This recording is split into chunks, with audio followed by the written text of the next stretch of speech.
afternoon, everyone. So this is a session for those of you, I know there's a lot in the room who know EOS are running on it and some that don't. There's everything in between. So this is a session where I'm going to walk through what is EOS, and we're also going to turn it into a little bit of a workshop just for those who are new to it, to give you a taste of what it's like. But with the focus or the slant on specifically for this topic, how do you deal with all these people issues? How many of you are dealing with struggling to get employees, keep employees, and when you have them, maybe how they're affecting each other? How many people are dealing with people issues in your business?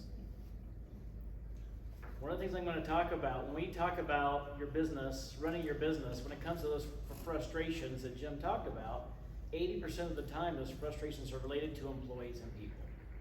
So it's about how do we work with each other is the point there. So we're going to jump in to this. How do we solve these people issues, and how do we grow your business with EOS? And if you haven't, I think I got everybody to get a packet. There's a workbook back there. We will be kind of going through that if you don't have that. So grab a workbook on your way in, gang, if you haven't gotten it already.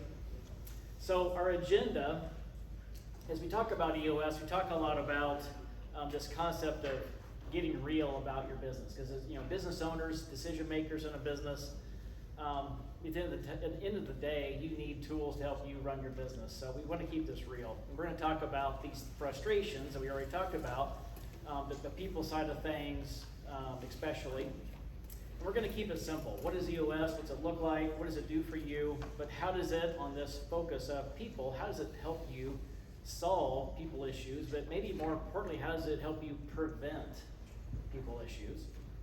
And ultimately, how does it help you get results? If you're a business owner or a key decision maker and you got these plans, how do you actually not only deal with the people, but how do you get what you need to be doing when your growth, your dreams, your passions, that achieving the vision, getting traction toward your vision, and getting a healthy team in place to run the business. So you're having fun working together. Life's short. So let's get real. As we talk about EOS, I'd just like to have a few of you, maybe 3 people or so, when you think of you picked this session, why'd you come? Maybe I'm looking for what are some expectations or what are some things those of you who came are hoping to learn. Any volunteers, what would you like to get out of this? Raise a hand, somebody, hopefully, especially those who are new to EOS. Those who came, what would you like to get out of this? Steve. How to better run my business. There you go. How to be more effective in my communication with staff and the team members. Okay, we will cover that. We'll check that box. Anybody else? I'd say we're working on a new strategic plan, so seeing how this can be part of that. Absolutely. Yeah, once you get that plan, it's easy to have an idea, isn't it? How do you make it happen? Yeah, anybody else? Yeah. See, aligning a fairly large team to a set of specific objectives. Yeah, alignment, and then focusing on it, right? Yeah, great. And at the end, we're gonna go through a lot of material to help you see how this does that. And as I try to move through this very quickly, at the end, I'm gonna basically open it up for questions, and we have people in the room who have a lot of experience with EOS. So for those of you who have more questions and wanna get a feel for what kind of impact has it had on other businesses, there's some great resources in the room. So let's move on to this, a little bit more about me. Jim covered my background. Working in a family business, an entrepreneurial business, and also the individual I worked for in Oskaloosa. Part of that history is, this would be back in the late 90s. Move my microphone over. We were looking at how do we create a strategic plan model, a process. We organically created something out of the need for something before EOS existed. Gino Wickman, the creator of EOS, actually spoke at ABI, I want to say 2000, I forget what year it was now, 2008 or 9, I believe. And we noted that, hey, that's kind of got some similarities, and the company at that point wasn't right for it. My point is I left the company and went out to help other business owners grow their businesses using what we did at that company. I found that what worked for us then didn't work for others. years. And the point is, this EOS system, this entrepreneurial operating system, it is a proven process. It has been through many, up to 15,000 companies now are running on EOS using an implementer like myself. The point is, a lot of times companies want to have something specific to their needs, and what they find is that sometimes following a proven process that's been tried and trued and dialed in actually helps you get there faster. You just gotta trust the process, quite honestly. So, but in that, going back a little bit farther in time, Gino Wickman, when he was creating this system, he had a family business he joined to help turn it around, and he got into some CEO peer groups, and he started finding other business owners were using certain tools and trying certain things that really helped them grow their business. And he started pulling these together, and out of that came what we know from this book, Traction. His system is all documented in this and captured. You can literally implement EOS on your own if you're so inclined. But what Gino found is that when there's these 6 key components of your business over here we're gonna go through, all the issues facing your business tend to go away. And that sounds a little bit magical, but at the end of the day, it's really about how do you lead and manage your business. How do you understand what those issues are? When we talk about issues, let's talk about maybe the word frustrations. You know, we have this concept of a business. Sometimes as owners and business leaders, we get in and we find that this business is running our lives. We're working long hours for maybe not as much gain as we'd like, or we're struggling with money, so there's these issues and frustrations of not enough money. The people point we've already talked about, dealing with the issues. You're just trying to get your customers taken care of, but now you get to deal with all these people issues. You've hit a ceiling. I have seen companies where they just have been working and working and working. They just can't seem to break through some barrier. Or they've tried all kinds of things. They come to ABI, they go to other conferences, come back with the idea of the month, and nothing seems to be working. There's a lot of that going on, and still today with other businesses. The point is, this system is designed to help companies deal with these frustrations.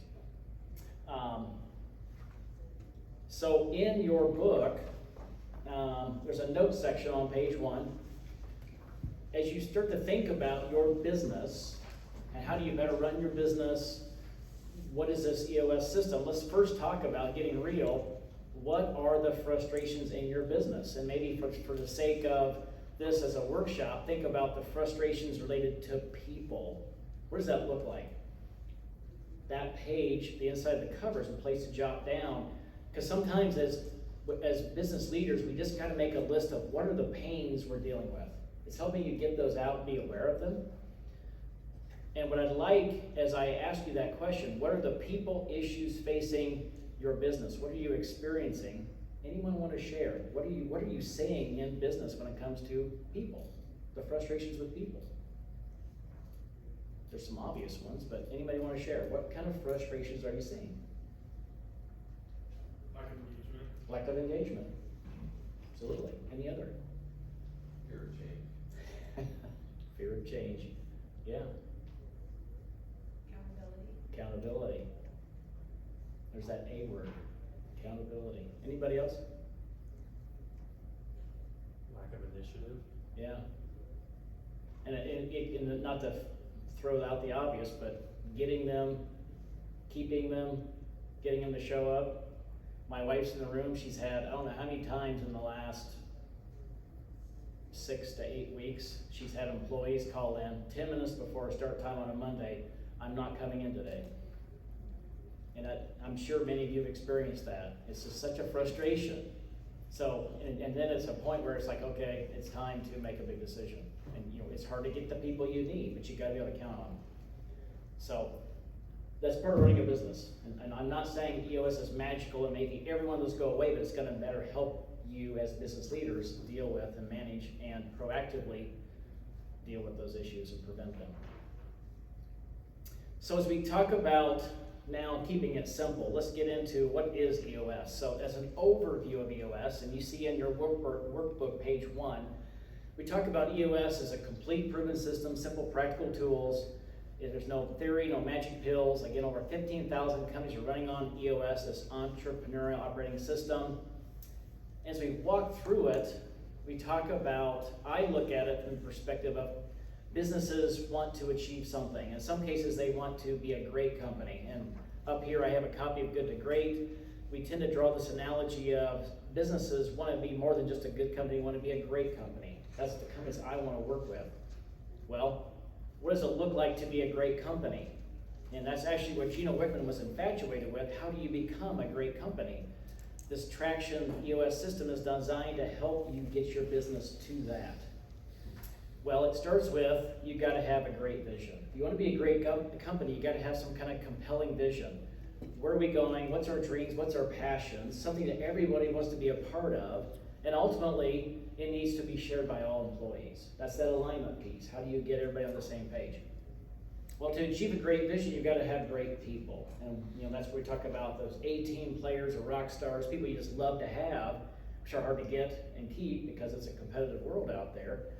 But that's the second component. And the point is, when these components are strong, your alignment, your plans, everyone being on board, and the people that you're having go along on your journey, it just makes it easier for everybody to work together and get to successfully achieving your vision.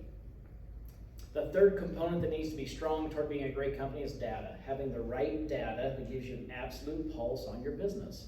Where are we going, and are we on track week to week, quarter to quarter, for the year, for the 3 years, to be achieving what we want to achieve? When those top three are strong, you're this lucid organization that sees all the issues, the frustrations we've talked about. And in this concept of being a great companies are effective at identifying the issues and addressing them. Because a lot of times we tend to talk about things and just keep talking about things, but we never truly get to the resolving the issues so we can move on. And the fifth component, the process component. Not the most fun for business owners to deal with, but you want processes that are consistent, where everyone's doing it your way, the way you want it to be done, and it's consistent and scalable as you grow. EOS is designed to help you strengthen that component so you actually have fun working together in a business with consistency. And last but not least, bringing the vision to the ground, getting traction. You have this plan, this dream where you're going, but how do you execute on it and achieve it? So this is the cadence, the 90-day, the quarterly cadence with the right focus on what we call rocks or goals to achieve those every quarter toward meeting your quarterlies, your annuals, your 3-year, etc. Toward your where do you want to be at in the long term. This is the EOS model. When all 6 of these components are strong, the issues facing your company tend to go away. But now let's focus in on this people side of things. And as we walk through the model, we're going to talk about how do each of these models help you with some of the people things we've talked about, especially the alignment and accountability piece. So when we talk about the vision piece from your perspective as leading and the employees that are in your organization, there's these 8 questions that we put a leadership team through answering. And these 8 questions, this is a quick study in it, and it's on page 2 and 3 in your workbook. 8 questions on the first page, the vision page, which is this top section, having clear core values, the principles by which you work together, your core focus, what is our sweet spot of what we do versus not do, our purpose, our cause, our passion, what is our niche, what are we best at, the 10-year target, where are we going, some 5 to 30 years out, that's our dream, where do we want to see this go in the long-term vision, the marketing strategy, how do we get there, who are we focusing on, what makes us unique, what's our proven process for selling and promoting our business, and what's our guarantee. That's the first 4. The 5th is the 3-year picture. This is where it starts getting more emotional for business owners. Where do you see the business being 3 years from here? What's it look like, revenue, profit, etc. The point is those first 5 questions are being captured on this one page to help you align on it and eventually share it with all employees, which is helping with the alignment and being all on the same page. And the more compelling it is, the more people want to be a part of helping you get there. The bottom page, the traction piece, is where we're now saying, okay, what's the plan? How do we get to this vision on page 1? Page 2 is where we want to be at in the next 12 months, revenue, profit, measurables, goals for the year. the rocks, also called quarterly goals, just to keep it simple. What's got to get done the next 90 days. And it's that idea that when you share this with your employees, you're sharing, these are the priorities for the next 90 days. These are the priorities for the year, and it helps everyone get on the same page with where you're going. And the issues section is helping everyone be aware from a transparency standpoint, what are the strategic issues in the way of us getting to this vision. The point is, from an employee perspective, you want employees to be a part of your organization that really want to help you get there, are compelled, they're buying into it, they own it. The more you get all employees supporting this and sharing this vision, the easier it is to help everybody help put their oar in the water and grow in the same direction. And this format helps you share it consistently every quarter to help employees see it, because people need to hear things 7 times here for the first time. It's a lot of that. And let's move on to now the people component. Let's actually just talk about core values. When we talk about this vision, and this is a little bit of an activity here for those who have not implemented EOS, when we talk about people, one of the most important pieces of helping you get the right people in your business is, do they fit your core values? Another way to put it more specifically, are they routinely demonstrating your core values? Well, first off, what are your core values? And that's a whole discussion on what are those, what's it look like? And this is where I would ask you, those who have not used EOS, on that page 2, be thinking about and capture 2 or 3 of your core values. The activity is to write those down. There's some examples on page 4, just to wet your whistle on what core values look like. And one of my best advice is that on the core values is, when you have the right people in your organization that truly fit and demonstrate your core values on a routine basis, you have the right fit, you can see it. When you have someone leave who was that big, when they're gone, there's this big relief, oh my gosh, thank goodness so-and-so, fill in the name, is gone. That usually means they were not a fit for your organization. And that's when you can look at your core values and say, where was the disconnect? What was that? And let's learn from that. So as we hire future employees or that replacement, let's get someone who fits our core values. Let's ask those questions in an interview to make sure they fit. Because that's going to also help with retention. You get the right people who fit your company, they want to be a part of what you do. When you share these core values and they're jazzed about working for you versus those that don't, it's a beautiful thing when they fit. So the activity from a workbook standpoint is you capture your core values, and we're going to use those later as we start talking about the structure and the people fitting your organization.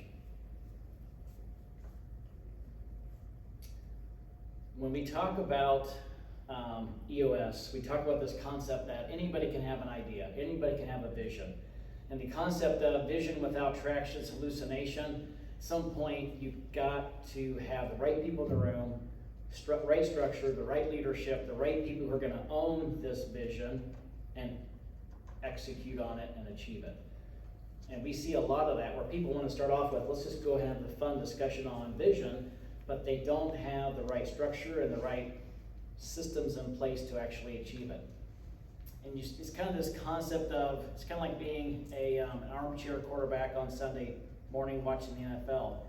It's easy to throw out ideas of what your company should be doing, but when you're the person who owns the vision, you're running the company, you get the right leadership team who are going to own it, now you're the quarterback. You're not just someone watching it on TV. You have to perform, and it's that accountability piece. This is where it gets real.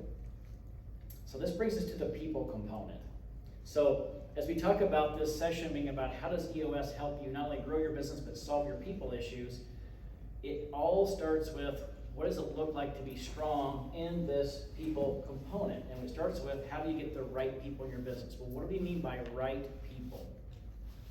Right people is where we go back to those core values, and the tool we use is the people analyzer. And this is for people in the HR world. This gets them a little bit squirrely and squeamish, because now we're talking about who do we have, who doesn't fit, who maybe needs to go. That sounds harsh. We're careful with being that blunt, But for those who have implemented EOS, the sooner you get 80 to 90% or 100% of all the people in your business that the right people fit, things just work so much better. You want to have the right people in your business. The people analyzer looks like this. You capture those core values across the top. These just happen to be the core values of us with EOS Worldwide. And you capture the people's names on the left. And you then go through a process of evaluating or analyzing how well does each individual routinely demonstrate or not their core values of your organization. It's a discussion you have as a leadership team, and it's the plus, minus, where plus means routinely demonstrates, minus routinely does not demonstrate, plus, minus sometimes does, sometimes doesn't. This is all in the book Traction. The point is, this is a simple, basic method to help you have a discussion and get aligned on who is not routinely demonstrating and who is. And you just go through this activity, and eventually you set a bar. We're setting expectations. And the point here is these are not just core values you put up on the wall and you every so often look at it and go, those are nice. This is using them on a routine basis to give people feedback on how well they fit and don't your company.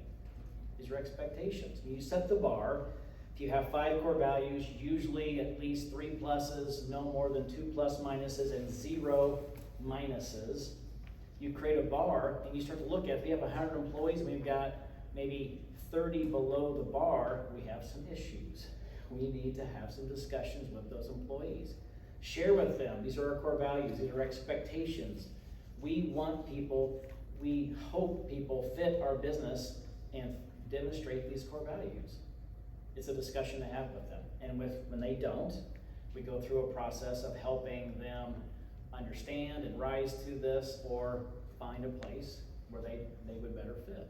Which sounds harsh, but no one wants someone to work in your business and feel trapped if, in this case, they're not humbly confident. They're not a grow or die person. They're not a help first. They're not a do the right thing. You want to have the right people who fit. Life's a lot easier. Life's short for that matter. That people analyzer helps you get the right people in the business, the first piece.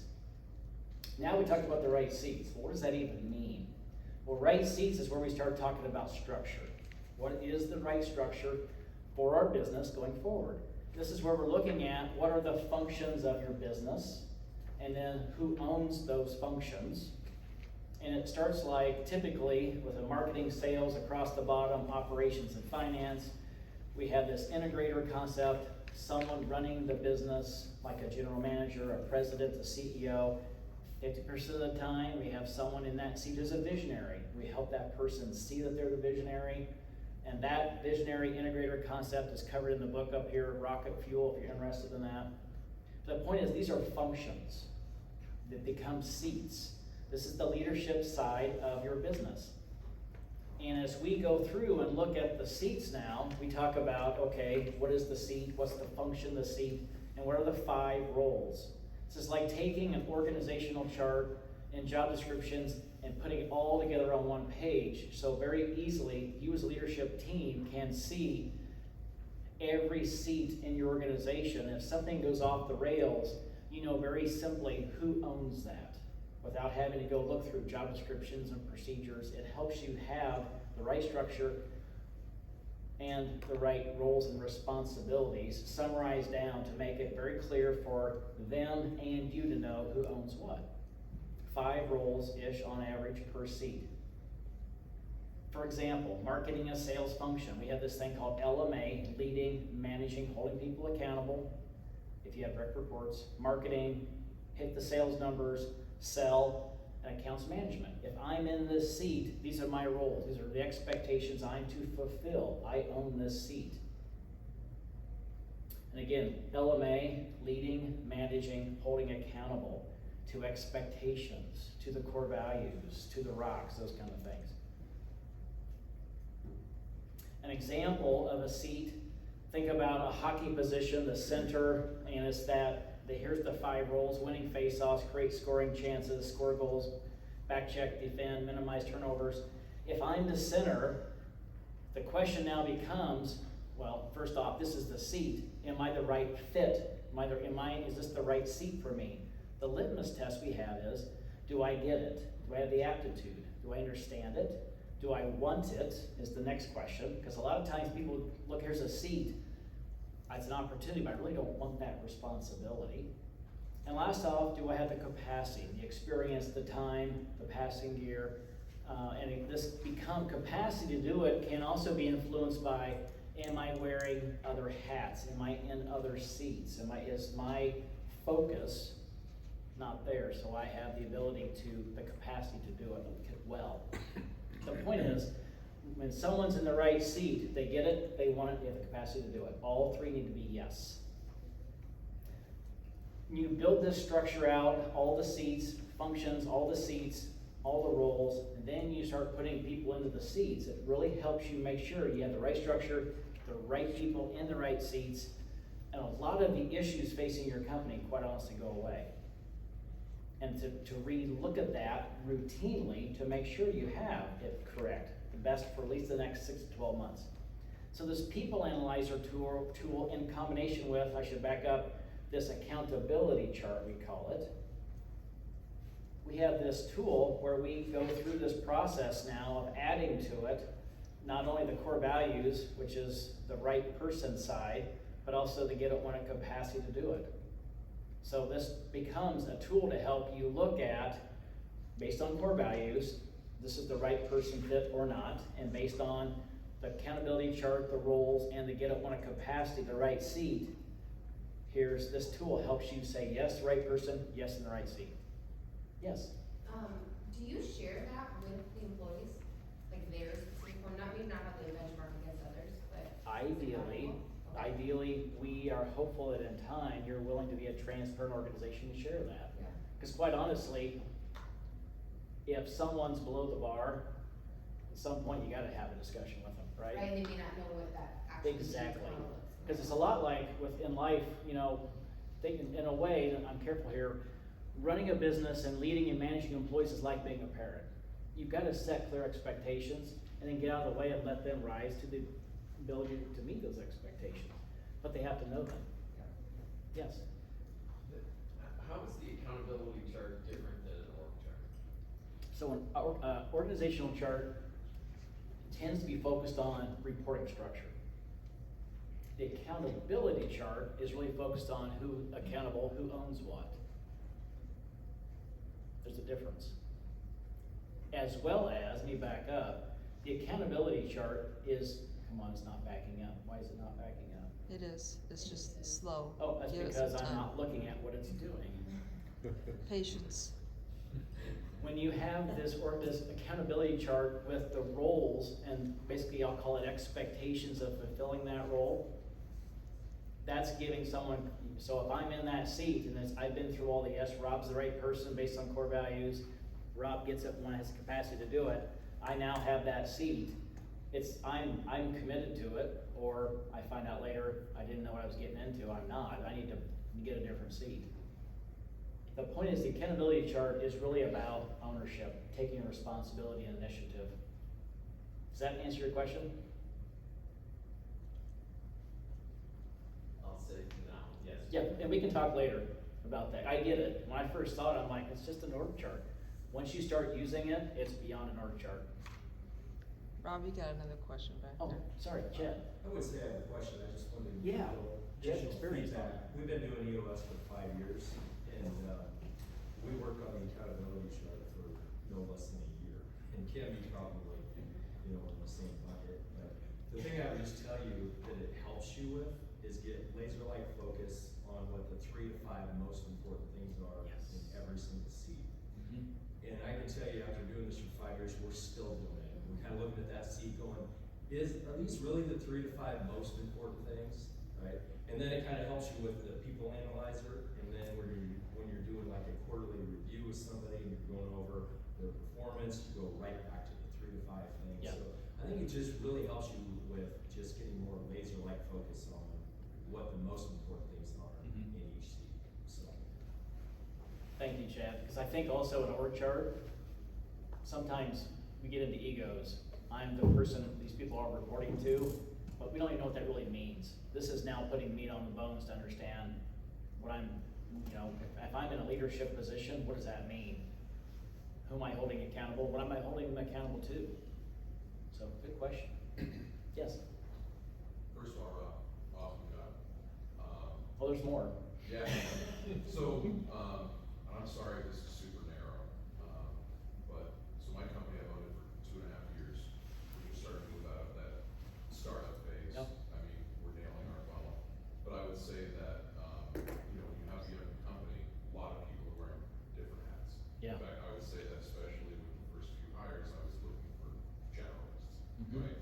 People who felt comfortable moving in and out of positions. If I need you to do sales, you're doing sales. I need you to do marketing, you're doing, people who can move around. Based on a system, like this, where it looks like, you have a pretty narrowly tailored focus, right? To help For each with person. focus. Yeah, when do you, or is there a point where you have to, where you make this transition, where you can have these nice silos of responsibilities? Help me expand on that. What is make sure I'm understanding So, your question. is it okay to have people who are wearing lots of hats that don't nicely fit into these and still be able to implement a system like this? Let me approach it from this standpoint. When a leadership team implements it for the first time, it's Yeah. very common for someone to be wearing multiple hats and be in multiple seats. Yeah. It's a little bit to your question. And what happens is over time, as the company grows, and I'll say is able to either afford or is able to get clarity on what really is the seat, it starts to help that person be clear on, okay, maybe we've had you in 3 or 4 seats, or maybe more. Now, in time, we start to get clarity and help that person maybe hopefully get to just one. So it's a journey, quite honestly. You keep dialing it in, and it becomes more clear as you go, and as things change. So sometimes the seat grows, and sometimes you start to go, wow, this used to be just this. Now the seat's outgrown the person. So it's a little bit dynamic toward where the needs of the here and now for the next 6 months is best to be known. And so it's really helping. Ultimately, the ideal is, here's my seat, here's what I do. These 5 things, as Chad said, are my main priorities, and it gives me focus, because the more focused I am, the more effective I am. Kim? One comment I would make is, what helped us is when you don't put names in it. It's like nameless. That's right. So you're really developing the structure and the work that has to get done within that structure. Then you put names in there. And so for It was hard for us to do. for those who've implemented EOS, that is hard. I'm looking at certain people who've done this, because they keep saying, oh yeah, that's what Susie, no, this isn't about Susie, this is what we need this seat to be. So it becomes a journey. Jim? Do you see that there's different core values perhaps for different seats? Because say an AR clerk may be satisfied in that role and good at their job versus a sales manager that, really needs to grow and push the envelope and so forth. You're saying no? That those aren't necessarily I was different? sorry I was so quick to say no, but because what happens is, you're really talking about the culture of the organization, whether they're a salesperson or an engineer. At the end of the day, it's us working together. It's expectations of how do we, with different functions and different responsibilities, actually come together to make it happen. So the art in this is to help it be transcended over all the different positions, so that you don't have different silos where you have this group that they have their own culture and we have ours over here, and we don't like to work together because we don't fit each other. It's the best way for me to describe that. So I'm gonna keep moving here because I got a little bit more material. So this here interaction is what, those of you who haven't maybe used EOS, to me it's the best value for this is hearing from those who are using EOS. But as we continue on with these people issues, to summarize this down, you get this accountability chart and these core values. When you first implement, or later on as you get used to EOS, you start to see, we simplify down the issues you have are you have the right person, but they're in the wrong seat, which means they don't get it, they don't want to have the capacity to do it. Or you have the wrong person who doesn't fit your core values in the right seat. And sometimes we have these people that they're some of the best at what they do, but they're terrorists and they're just creating all kinds of issues in the business. And that's one of the hardest people to have to ask to exit, because they're like this star person. But you know, if you have 100 employees, that's just that one person. Maybe you can make it work as long as they're not toxic and creating others to leave the company. So we typically look at it. Either it's the right person in the wrong seat or the wrong person in the right seat. Both of those have to be dealt with. So this is the activity we talked about. You know, if you haven't done it, maybe take some time later. Think of those core values. Think of 3 people is how I look at it from an exercise. Who's one of your rock stars? Who's somebody who's not a rock star? And then who's somebody maybe in the middle of that? And you capture it, and you go through this activity of plus, minus, routinely demonstrates, does not, routinely demonstrate, create a bar, and it helps you very quickly see who are not the right people for our business. And then with the accountability chart and the structure and the seats, they get it, want a capacity. Ideally, everyone you have is fitting your core values, the right person fit, and everybody gets it once it has the capacity based on their seat. This activity takes time. This is hard. This is where we sometimes feel like we're getting into conflict with employees. But when you get through this and you get to the point it's 90 to 95% across the board, right people in the right seats, it's just so much easier to work together. And that's really what you want. So I'm going to jump ahead here and talk a little bit about the LMA already. So that's the right people, that's the people component being strong. Now let's talk about data. From an employee perspective, without getting all into the whole data component, what's all involved, ultimately, when you have employees in your business, you're talking about numbers, metrics, key performance indicators. I call them measurables that you would like to have everybody have at least one measurable that they own. This is how you engage people and quite honestly set up those expectations to say this is a number you own. And so this is a scorecard, one of the key tools, foundational tools of EOS, capturing the key measurables in your business. What's the goal? What needs to be met on a week-to-week basis? That's a key nugget here. And who owns those? And eventually having at the leadership team level and department level, all employees every week reporting, here's my measurable, I own it, and I'm on track. And when you're not on track, being open and honest, saying it's off track, we need to do some problem solving. We need to, what we call IDSing it. The point is, from an employee perspective, imagine everybody having a number and everyone owning it to the point that it's clear and they're reporting on every week. And maybe you're going to have weeks where it's not on track every time, but they're identifying it, they're being open and honest about it, and they're at some point getting it back on track. It's real.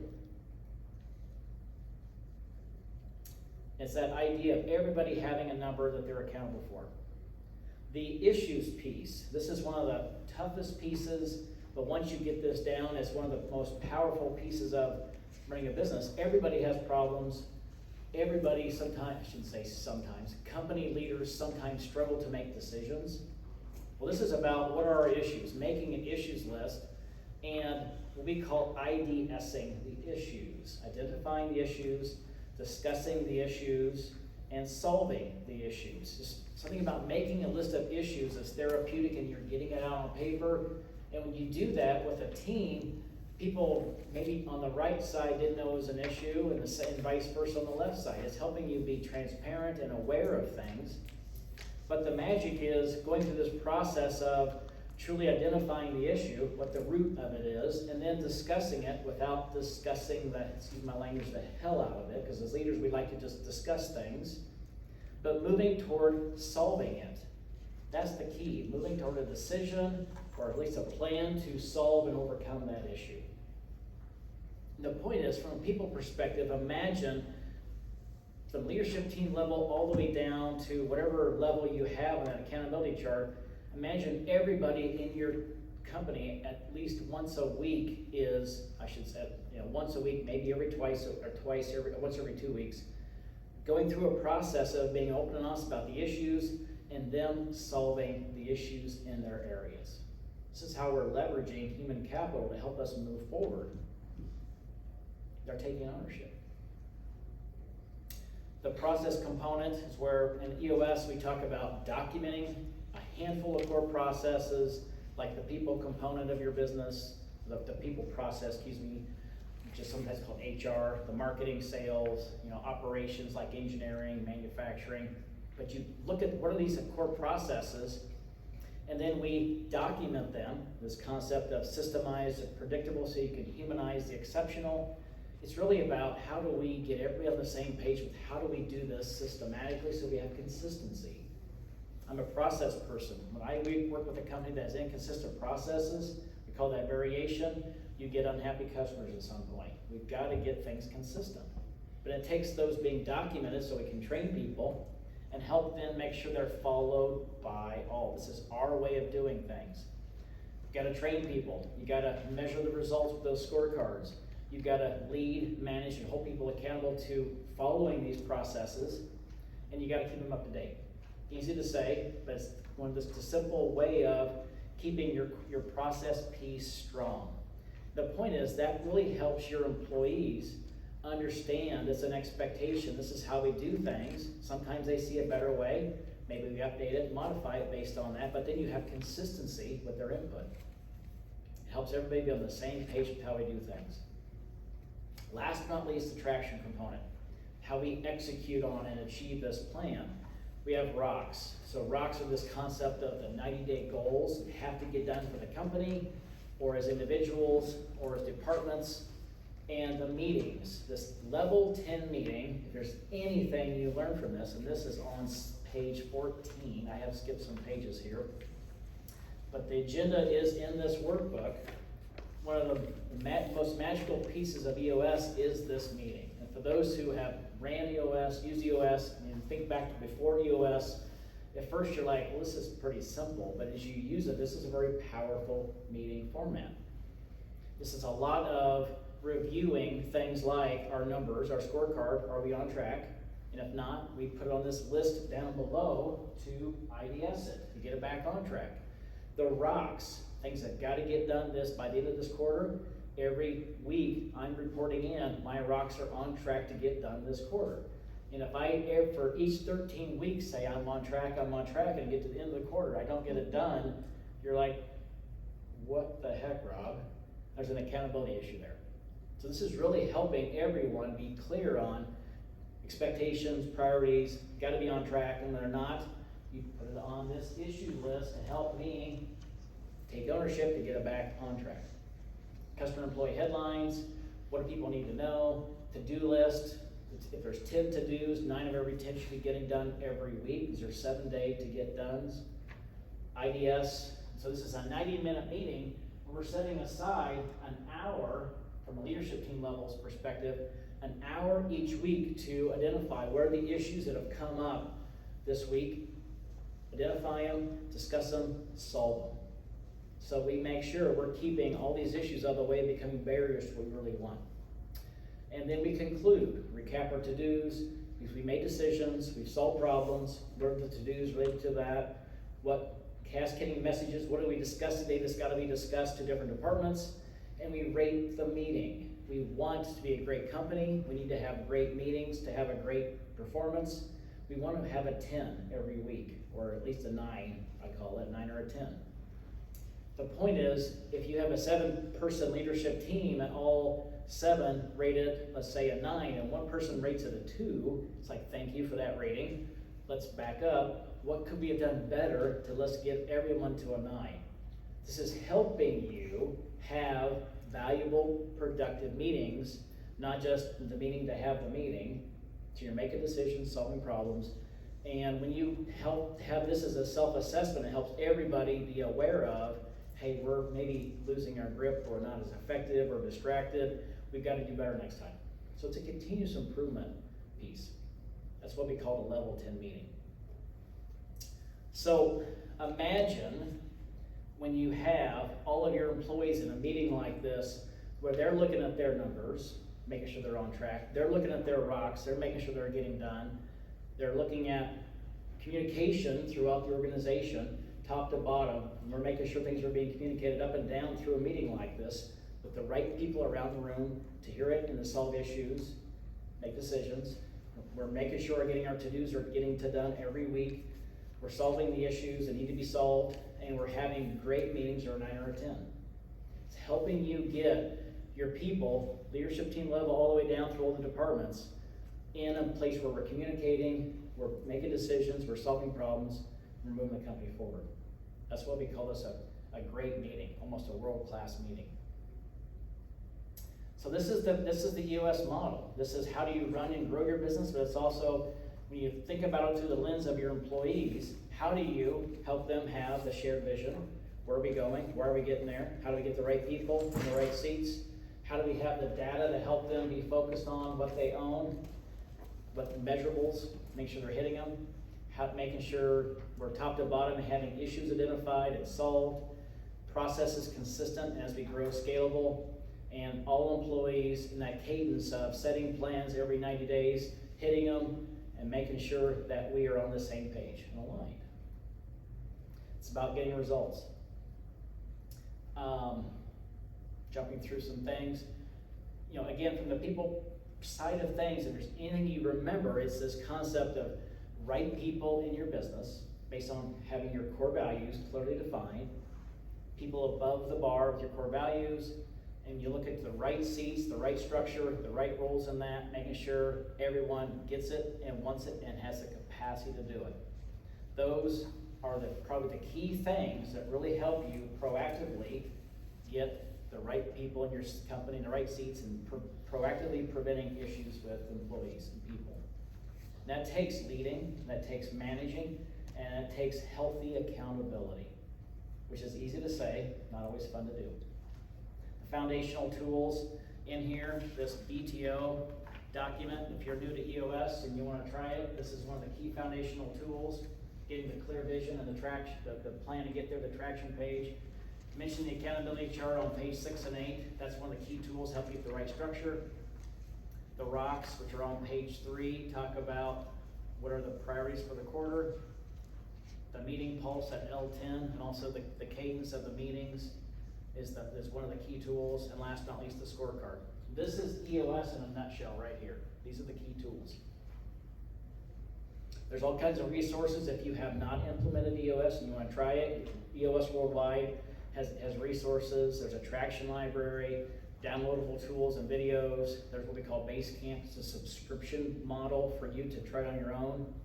And there's implementers like me who are happy to talk to you about how we can help you get there. I'm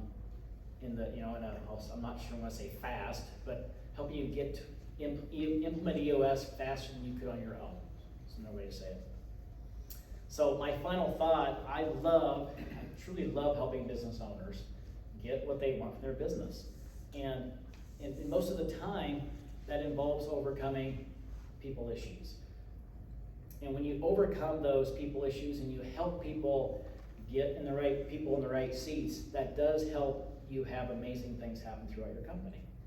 One of my favorite examples, and I won't mention their name, but it's a manufacturing company that had never had a strategic plan, and they're not in the room, by the way, for clarity, but they had this day-to-day management that really wasn't focused on the long term. They just kept trying to do good every year. They didn't have any real structure. They had an org chart, but they really didn't have clear who owns what. And hindsight being 2020, they would probably say now they didn't have the right people in the right seats of the leadership team. And once they overcame that, made the improvements, to fast forward, in EOS, every year you set, and then at the next year you reset, what's the 3-year picture? Where are we trying to be at the next 3 years? And this company, the first year they set it, they achieved the 3-year picture in year 1. They reset it, thinking, hey, we need to raise our bar a little bit. They reset the 3-year picture to be out 3 years, and they hit it again in the first year. Like, wow, we're going faster than we thought. They reset it again, they're about to hit it again this year. That's rare to do that, But the message in that isn't, hey, EOS has helped them supercharge and really hit their goals faster than they thought. It's the fact that they as a leadership team were able to hold it together and not kill each other. Because in the past, when they had tremendous growth, it was like they imploded on each other, and it was almost like all this great work, and this great success, they had a hard time actually being effective as leaders. So that kind of growth is fun. So the final thoughts, you gotta choose and use a system, whether it's EOS or something else, get the right people in the right seats, lead, manage, hold accountable, and get what you want. That's EOS in a nutshell. Questions from the group, and knowing there's people in here who are running on EOS who would be happy to talk about what EOS has been like for them. But for those who have not used EOS, what questions do you have? When it comes especially to the people issue side, Jim. Do you find there's a certain size of organization that this generally works best for? Or is there also maybe an EOS light that for a smaller organization that they can implement some of these? Yeah. Or is it or one size fits all? So it's a proven process for the sweet spot of the target market is technically 10 employee companies up to 250. That's the sweet spot. It can work for any company. I would say the bigger the company is, the more difficult it can be. It's possible. The smaller companies with maybe 5 to 8. It depends on the leadership and how. But we joke about EOS Lite, and I'd say those in the room running on EOS know that those who have fully embraced it are using it versus those who are just kind of tinkering with it. There's a difference. Yeah. Is that a fair summary, gang, for those who've seen that? So, great question.